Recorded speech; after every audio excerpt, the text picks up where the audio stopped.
Hey, it's Nick Tumminello here talking about how to build true full range of motion strength. When we think full range of motion, we normally think exercise range of motion. But to build true full range of motion strength, you need to think about getting stronger through your full anatomical range of motion that you can move each joint at. Here's a great example of that. Let's say I'm looking at shoulder strength. Shoulder strength is important because if you have shoulder or mid-scapula pain in between your shoulder blades, rotator cuff issues, you want to get your shoulders as strong as possible, right? For performance and for injury prevention, you can look at a rear delt fly or a common rehab protocol type exercises, which would be something like, we call these Y's and T's. Y's would be up here, T's would be here. People do W's, all those different shapes. Well, let's look at this. Am I doing any strengthening down here at all? Whether I'm doing a rear delt fly with dumbbells, or a Y or a T. Am I strengthening here at all? Of course your answer is no. Here's the full joint range of motion I have at my shoulder. From here, all the way here.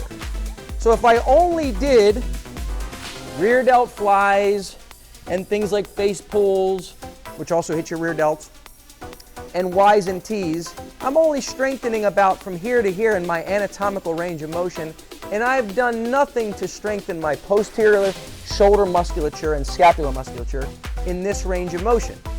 Why is that important? Well, if I'm a tennis player and I swing and I hit, my arm is coming through really fast. I need to decelerate that motion with my posterior shoulder. What about golf swing? My arms end up across my body. If I'm taking combat sports recreationally or at a high level, when I throw a punch, my posterior shoulder muscles have to be able to decelerate that well. So I need to be strong through my full anatomical range of motion. So using strength zone training, all these exercises that I just showed you, they're shortened range strength zones, or mid to short range.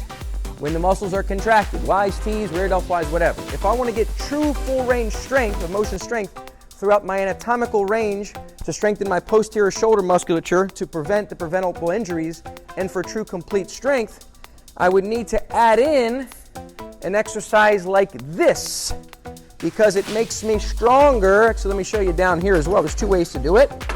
Because it makes me stronger. Look, down here, ooh, and it's easier up here, right? I can just hold it here all day, but it's strengthening me in the lengthened ranges that are the strength zones, that is the strength zone missed by those previous exercises.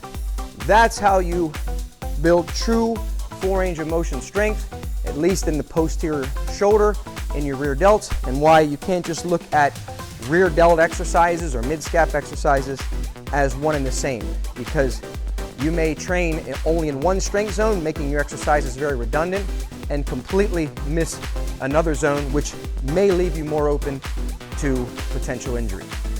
Go to the Human Kinetics website to get your copy of my new book, Strength Zone Training, to learn the best exercises and the best workouts for complete muscle development.